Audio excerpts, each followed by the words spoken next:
इस कार्यक्रम के प्रायोजक हैं श्रीमान संजय दीवान, श्रीमती रेखा देवी, पुत्र एवं पुत्रवधू श्रीमान तीर्थेश, श्रीमती प्रियंका एवं पुत्री कुमारी मोक्षा जैन, दीवान परिवार, सूरत।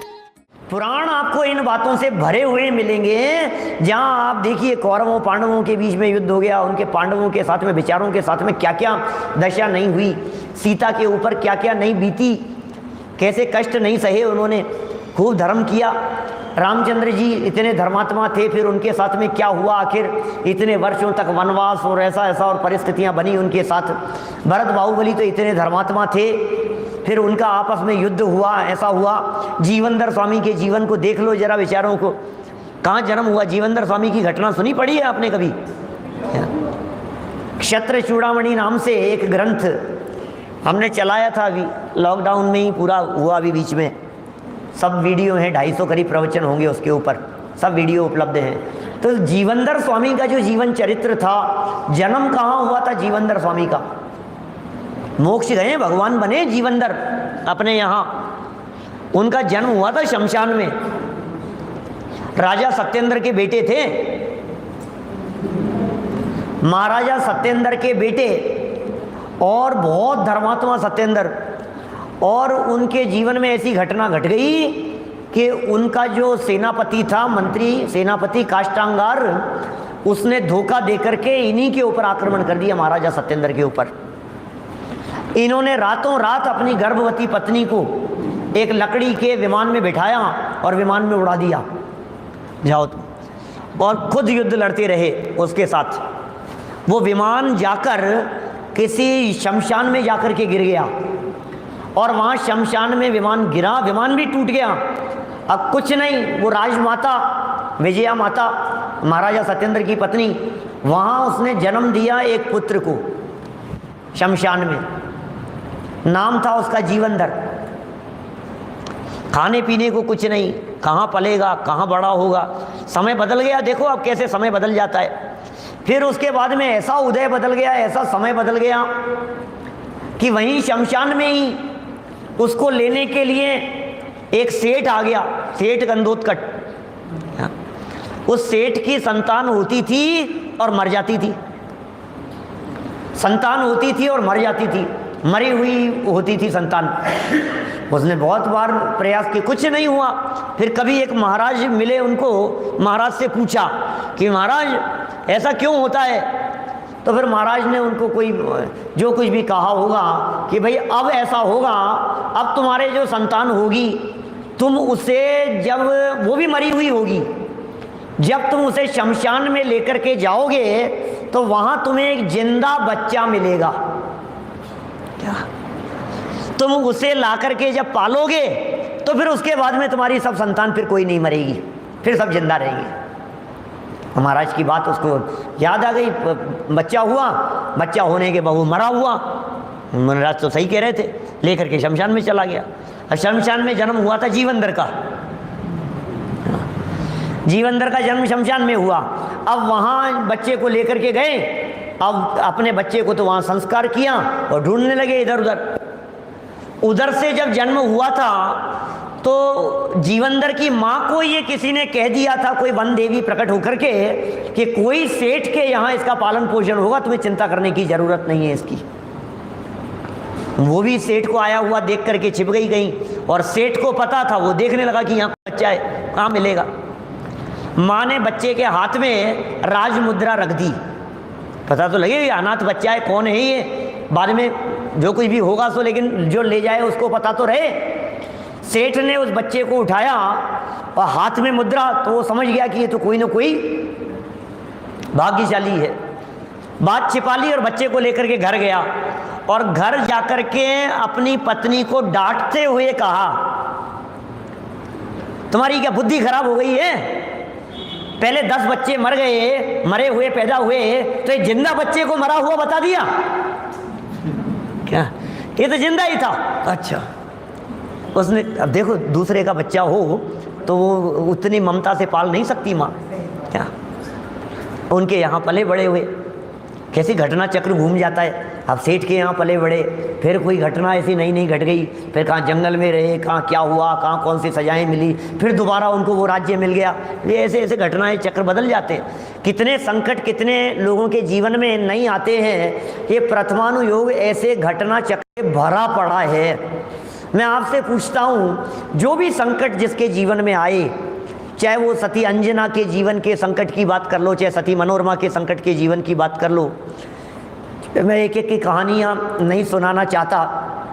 आज बहुत सारे लोग ऐसे भी होंगे आप लोगों में से जो शायद पहली बार ही प्रवचन सुन रहे होंगे, हो सकता है, ऐसा भी तो हो सकता है ना, सही कह रहा हूँ क्या? तो पता नहीं, इसलिए बात भाषा वर्गणा के ऊपर भी कंट्रोल नहीं चलता है ना, वच जोगे वशाए जैसी स्थिति है, तो वो इसलिए कहानी सुनाने का भी भाव आ रहा है, समझाने का भी भाव आ रहा है। तो भाई कुल मिलाकर के बात ये है, कितने कितने जीवों के ऊपर, महापुरुषों के ऊपर, सतियों के ऊपर संकट आए हैं, लेकिन वो सब संकट, सबके सब संकट उनके खुद के कर्म के उदय से थे, ये कहना चाहते हैं। इसमें किसी का दोष नहीं है। ये जिनवाणी हमारी जो माँ है, ये जिनवाणी माँ ये कह रही है तुम्हारे खुद के किए हुए कर्म का उदय है, इसलिए किसी दूसरे के ऊपर उंगली उठाने की जरूरत नहीं है, दूसरे के ऊपर दोषारोपण देने की जरूरत नहीं है। इसकी वजह से बिगड़ गया, इसने बिगाड़ दिया, इसकी वजह से मेरा नुकसान हो गया, इसने ऐसा कर दिया, ये नहीं होता तो ऐसा हो जाता। दिन भर ऐसी बातें चलती रहती है, ये नालायक है, ये दुष्ट है, इसकी वजह से हमारे घर में परेशानियां हो रही है, इसकी वजह से ऐसा हो गया है। किसी की वजह से कुछ नहीं होता है भाई साहब। कोई दुनिया का कोई भी व्यक्ति कितना भी आपको परेशान करने का प्रयास कर ले, वे एड़ी से चोटी तक का जोर लगा ले, लेकिन जब तक आपके खुद के पाप कर्म का उदय नहीं है ना, तब तक कोई कुछ बिगाड़ नहीं पाएगा आपका। कौरवों ने कितना प्रयत्न किया पांडवों को मारने का, ये घटनाएं तो सबकी देखी हुई है ना टीवी की स्क्रीन पर। कितने प्रयत्न नहीं किए, कितनी कितनी बार लाक्षागृह में जला देने के प्रयास किए और वहां मार देने के प्रयास किए, उनको अज्ञातवास दे दिया, वनवास दे दिया, निकाल दे दिया, ऐसा कितने कितने प्रयत्न किए, फिर क्या हुआ क्या, ये तो बताओ। एक धन्य कुमार की कथा आती है अपने यहाँ शास्त्रों में। धन्य कुमार 7 भाइयों में सबसे छोटा भाई था। हरियंत पढ़ी होगी वो भी, जैन कथा संग्रह के अंदर कहानी है एक धन्य कुमार की। 7 भाइयों में सबसे छोटा भाई था और माँ बाप बहुत ज़्यादा प्यार करते थे उसको, और करेंगे ही, जो छोटा होता है उसके प्रति वैसे ही स्नेह बहुत ज़्यादा होता है। तो उस छोटे से बहुत प्यार करते थे, और जो बड़े 6 थे वो सब उससे जलते थे, सब चिढ़ते थे। इसकी वजह से हमारे को कोई नहीं पूछता है, इसकी वजह से हमारे को सुननी पड़ती है, इसका काम और हमारे को करना, इसकी वजह से ऐसा होता है। तो सबके मन में ये बात आती रहती थी, कैसे भी करके इसको नीचा दिखा दो, इसको गिरा दो, इसको मार दो, उसको कहीं से धक्का दे दिया, उसको उसके साथ में कुछ बिगाड़ दिया। लेकिन जहां जहां उसका बिगाड़ते थे, नाम था उसका धन्य कुमार। क्या प्रथमानुयोग की कहानी है। जो जो बिगाड़ने का प्रयत्न करते थे, जैसे जैसे प्रयत्न करते थे और बिगड़ जाए और बिगड़ जाए, वो बिगाड़ने का प्रयत्न करते थे और उसका और सुधर जाता था। करो किसी का बिगाड़ो तो सही, सोचता क्या है हो क्या जाता है। किसी का बुरा करने की सोचने पर भी सामने वाले का बुरा होगा या नहीं होगा, ये उसके भवितव्य पर निर्भर करता है। 2 मित्र थे, अंधा और कुबड़ा, क्या है, और दोनों गरीब थे और भीख मांगते रहते थे मिलकर। अंधा व्यक्ति हट्टा कट्टा था, ताकतवर था, और उसका जो साथी कुबड़ा था थोड़ा सा परेशान था, कमर बहुत ज़्यादा मुड़ी हुई थी पीछे से, तो बराबर ढंग से चलते नहीं बनता था, लेकिन ठीक है जो भी था। तो अंधा व्यक्ति अपने कंधे पर कुबड़े को बिठा लेता, वो रास्ता दिखाता रहता था, अब इधर चलो, अब लेफ्ट में चलो, यहाँ रुको, और थोड़ा सा आगे, अब इधर चलना है, अब गाड़ी है, रुक जाओ। वो रास्ता दिखाता रहता था, कंधे पर बैठ करके भीख मांगते थे दोनों। सालों निकल गए आपस में एक दूसरे के साथ में इस तरह का काम करते हुए, बहुत पैसा इकट्ठा हो गया। अंधे को तो दिखता नहीं था और उसको दिखता था। क्या ख्याल में आ रही बात? अब जिसको दिखता था उसके मन में लालच आ गया कि भाई ये सारा पैसा धन इतना इकट्ठा हो गया, हम दो हैं, आखिर दो हिस्से तो होंगे ही, इसको यदि मार दिया जाए तो मैं बच जाऊंगा, ये सारा मेरा हो जाएगा, अकेले मालिक हो जाऊंगा इसका। ऐसा विचार करके एक दिन घर से निकलकर बाजार से जहर ले आया और भोजन बनाया, उस भोजन में जहर डाल दिया। जहर डाल के और परात को ढक दिया और कहा कि भाई ये भोजन बना करके रखा है यहाँ, अब तुम लेकर के खा लेना, मैं आता हूँ नदी किनारे, थोड़ा टहल करके आता हूँ, मैं मेरे को भूख नहीं है, थोड़ा गड़बड़ हो रही है, तो थोड़ी देर टहल के आता हूँ, तुम भोजन कर लेना। ठीक है। अंधे व्यक्ति ने भोजन करने के लिए जैसे ही बर्तन के ऊपर से हटाया उसको, तो तुरंत उसी समय, अब चूंकि उसमें जहर गिरा था ना, खीर में, भोजन में, दाल में, जो भी बनाया था उसमें जो जहर गिरा था और गरम गरम था, तो जहर गिरने से उसमें कुछ केमिकल इन्फेक्शन लोचा जो कुछ भी हुआ, उसमें कुछ अजीब तरह की गैस बनी उस भोजन में, और वो गैस उठी ऊपर भोजन से, उसकी आंखों में गई और उसकी आंखें सही हो गई। क्या सोच सकते हैं आप? वो मारना चाह रहा था उसको, जान से मार देने के लिए जहर डाला था। उसे क्या पता था कि मैं जो काम उसके मारने के लिए कर रहा हूं वो उसकी आंखें ठीक होने के लिए हो जाएगा। आंखें तो ठीक हो गई, आंखें ठीक होते ही तुरंत दिमाग भी, आंखें तो खुली, दिमाग भी खुल गया। क्या दिमाग में कुछ बत्ती जली, ये हुआ क्या? ये सब कुछ दिखने तो लग गया, लेकिन कुछ ना कुछ तो चक्कर है इसमें खाने में। आज तक तो कभी ऐसा नहीं हुआ, कुछ एकदम ऐसा आया था आंखों में, वो क्या रहा है? बोले खाने से पहले एक काम करना चाहिए, किसी को खिला के देख लेना चाहिए। और उसने घर के बाहर से जाते हुए किसी जानवर को, कुत्ते बिल्ली को, किसी को कुछ खिला के देखा, और जैसे ही उसने खाया वो तो जानवर मर गया, कुत्ता मर गया। अब क्या करे? अच्छा, जहर दे के मारना चाहता था मेरे को, अब दिखाई भी दे रहा है और हट्टा कट्टा तो पहले से ही था। क्या अब बेटा कोई बात नहीं, देखा घर में तो धन भी दिखाई दे रहा है। अच्छा, जान से मारना चाहता था, धन की वजह से देखता हूं उसे, नदी किनारे गया है ना, कोई बात नहीं। ये भी नदी किनारे पहुंच गया दौड़ता हुआ वहां, और वो जब नदी किनारे बैठा हुआ था, इसने सोचा कि ये मुझे मारना चाहता था, मैं इसे जान से मार देता हूं। पीछे से जाकर के एक लात इसके मारूंगा, ये नदी में गिरेगा, कुबड़ा है, तैर तो सकता नहीं है, डूब के मर जाएगा। और पीछे से जाकर के एक खींच के लात मारी उसके, और उसकी कुबड़ जो निकली हुई थी सब सही हो गई।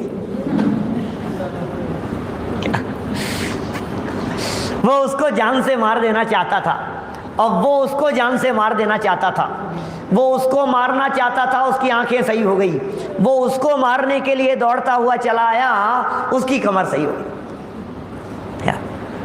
कौन जाने आप किसका बुरा करना चाहते हो, उसका बुरा होना या नहीं होना या आपके अनुसार नहीं होता। ये अमृत चंद्राचार्य देव ने समय सार बंद अधिकार में इतने कलश और गाथाएं दी है कि भैया हर व्यक्ति का अपना अपना कर्म है, हर व्यक्ति का अपना अपना कर्म है, अपना अपना पुण्य पाप है, और सबकी सेपरेट व्यवस्था है। इतनी सेपरेट व्यवस्था है कि कोई किसी के अंदर रंच मात्र हस्तक्षेप नहीं कर सकता। आपके कर्म के उदय को आपके अलावा दुनिया का कोई व्यक्ति नहीं भोग सकता है। मेरे सर दर्द हो रहा है तो पत्नी कितना सपोर्ट करे कि सर दर्द ठीक हो जाए, थोड़ा बहुत तो ले ले, आधा सर दर्द क्या ले सकते हैं? आपके पेट में दर्द हो रहा है, कौन सहयोग कर सकता है? आपके फैमिली मेंबर कितने, किसके पेट में दर्द होगा बताओ? अपने कोई भोगना पड़ेगा। अपने कैंसर हो गया, किसे भोगना पड़ेगा? अपने कोई भोगना पड़ेगा। अपने साथ कुछ बिगाड़ हो गया, अपने कोई भोगना पड़ेगा।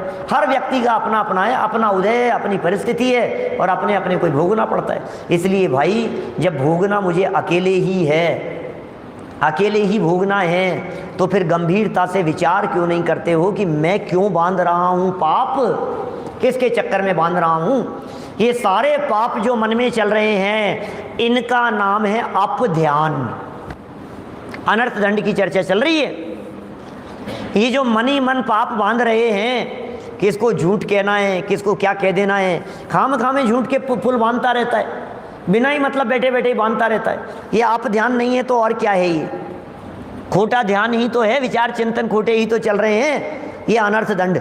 इसके अतिरिक्त एक बहुत महत्वपूर्ण बिंदु जिसे दुष्श्रुति कह करके पुकारा गया था, सुनना नहीं गलत बात को, हिंसा की बातें, झूठ की बातें, चोरी की बातें, राग द्वेष बढ़ाने वाली बातें, विषय कषाय बढ़ाने वाली बातें, आरंभ परिग्रह में उलझाने वाली बातें, सप्त व्यसनों में फंसाने वाली बातें, ऐसी जितनी भी बातें हो, इन बातों को कर्णेंद्रिय के माध्यम से सुनना नहीं, क्या सुनने का त्याग कर देना। ये क्या है? दुष्श्रुति नाम का अनर्थ दंड। मत सुनो, मत देखो, बचो इससे, बचने का प्रयत्न करो। मैं ये नहीं कहता हूं कि आप टीवी देखना छोड़ दो, क्या छोड़ो तो बहुत अच्छी बात है, लेकिन कम से कम कभी कभी ऐसा तो कर सकते हो कि आज चतुर्दशी का दिन है, आज तो नहीं देखेंगे। क्या कभी ऐसा हो सकता है कि नहीं? क्या आज अष्टमी का दिन है, आज तो इससे बचेंगे हम, ऐसा तो हो सकता है? अभी अष्टानिका चल रही है, अभी 10 लक्षण चल रहे हैं, इन दिनों तो हम बचने का प्रयत्न करेंगे, ये तो हो सकता है या नहीं? क्या तो ये सब निषेध किया। इसी तरह से प्रमादचर्या का निषेध किया, प्रमाद भी नहीं करना। हम दिन रात प्रमाद में हमारा काल बीत रहा है। और प्रमाद किसे कहा? बिना प्रयोजन के चलना फिरना, बकवाद करना, दौड़ना दौड़ाना, पृथ्वी जल अग्नि वायु वनस्पति इनके विराधना करना। पंखा ही चलता छोड़ दिया, अग्नि का एक जीवों की भी हिंसा हो रही है, वायु का एक जीवों की भी हिंसा हो रही है, और बिजली की तो खैर परवाह किसको है, कोई बात नहीं, जो है सो है। क्या लेकिन कम से कम जो हिंसा का पाप लग रहा है उससे तो बचने का प्रयत्न किया जाना चाहिए। ऐसे ही नल खुला छोड़ दिया, कहीं भी बाहर गए नल आ नहीं रहा है, बहुत संभावनाएं हैं ऐसी। जब आप घर से बाहर निकलते हैं और उस समय लाइट नहीं आ रही होती है तो चालू छूटने की, जब नल नहीं आ रहे हैं तो नल खुला छूट जाने की संभावना बहुत होती है। और फिर आ भी जाते हैं, टंकियां भरती भी है और भर करके फिर खाली हो जाती है, क्योंकि नल तो खुला छोड़ गए। क्या करोगे? तो बातें छोटी छोटी सी है, सावधानी रखने की है, और क्या कहें। लेकिन इनसे कोई धर्म हो जाएगा, इस गलत फहमी में मत रहना, क्योंकि धर्म तो बहुत उत्कृष्ट चीज़ है भाई। ये तो सामान्य सदाचार है जो जैन अजैन सबके जीवन में होना चाहिए। घास पर नहीं चलना, घास को नहीं उखाड़ना, बिना मतलब हिंसा के कार्य नहीं करना, हिंसा से बचने का प्रयत्न करना, ये सब छोटे छोटे से ऐसे साधारण बातें हैं जो जीव मात्र या मनुष्य मात्र के जीवन में होनी चाहिए। मैंने पहले भी एक बार कही है, हमारे अतुल भाई हैं अमेरिका में, यहाँ घास काटना जो है ना वहाँ बहुत ज़रूरी है। हर 7 दिन में 10 दिन में घास काटनी ही पड़ती है, घर के बाहर जो लॉन लगा हो ना, और यदि आपने नहीं काटी है तो $1,000 का फ़ाइन लग जाता है। $1,000 का मतलब 75,000 रुपये का फ़ाइन है। तो अब आप सोच लो ज़रा, अब ये पेनल्टी लगती है, अब काटनी पड़ती थी। तो उन्होंने वहाँ इतना फाइट किया इस हिंसा से बचने के लिए, इतना फाइट किया गवर्नमेंट से, जो बहुत सख्त कानून होते हैं, आप बदल नहीं सकते हो, लगाना ही पड़ेगा, हटा नहीं सकते हो उसको। तो उन्होंने आर्टिफिशियल लगाने के लिए कि हम ज़मीन को पक्का करा करके आर्टिफिशियल घास लगा लेते हैं, कोई मंजूरी नहीं मिली, फिर उसके सैंपल पास करवाए, ऐसा ही होगा, क्योंकि गवर्नमेंट अलाउ नहीं करती थी। गवर्नमेंट ये कहती थी कि भाई दूसरे के बगल वाले के घास अलग कलर की है, तुम्हारे अलग कलर की है, तो नगर की शोभा बिगड़ती है। क्या वहाँ के कानून तो अलग ही तरह के हैं सब। तो सब चीज़ों बहुत मेहनत करके 2, 4, 5 साल लग गए उनको ये कार्य कराने में, लेकिन अंत तो गत्वा वो सफल हो गए उस चीज़ में। मैं तो सिर्फ इतनी बात बतलाना चाह रहा हूँ कि अमेरिका में रह कर के भी इन बातों के बारे में सोचने वाले लोग हैं, और हमें तो कोई फर्क ही नहीं पड़ता है कहीं भी किसी भी चीज़ में। कितनी हिंसा हो रही है, कितना झूठ, सांच, बेईमानी, अनीति, अन्याय, धोखाधड़ी, मायाचारी, छल कपट, कितना सुबह से शाम तक क्या क्या चल रहा है। बात बात में झूठ बोलना, बिना ही मतलब झूठ बोलना, निष्प्रयोजन झूठ बोलना, बिना मतलब की हिंसा करना जिससे कुछ मतलब नहीं है। आरंभ से बचो भाई, ये निषेध कर रहे हैं यहाँ। प्रमादचर्या के निषेध में ऐसी समस्त क्रियाओं का निषेध है जो आप आलोचना पाठ में बोलते रहते हैं, उन सब के निषेध की बात कह दी। रात में झाड़ू नहीं लगाना, ये नहीं चलाना, चक्की नहीं चलाना, ये सब निषेध है, ये प्रमाद है, ये बकवाद नहीं करना। जल, पृथ्वी, अग्नि, पवन का आरंभ करना, वनस्पति छेदना, छिदाना, तोड़ना, तोड़वाना। आपके यहाँ भी तो लॉन था ना, हटा दिया ना अपन ने, ऐसा कितनी हिंसा होती थी उसमें सब। तो ये सब बहुत होता है। बिना प्रयोजन किसी भी सावध्य कार्य का करना, ये प्रमादचर्या नाम का अनर्थ दंड है। हमें तो अंदाजा भी नहीं है हम प्रमाद के वशीभूत होकर के क्या क्या काम कर रहे हैं। अभी यदि मैं इसी प्रमाद को थोड़ा सा और अपन लोगों की लाइफ स्टाइल में ले जा करके बात करूं, तो यदि खाना खाते खाते कुछ नीचे गिर गया तो हम थोड़ी ना उठाएंगे, तो वो उठाएगा काम करने वाला। क्या अब वो 2 घंटे में उठाएगा कि 6 घंटे में उठाएगा?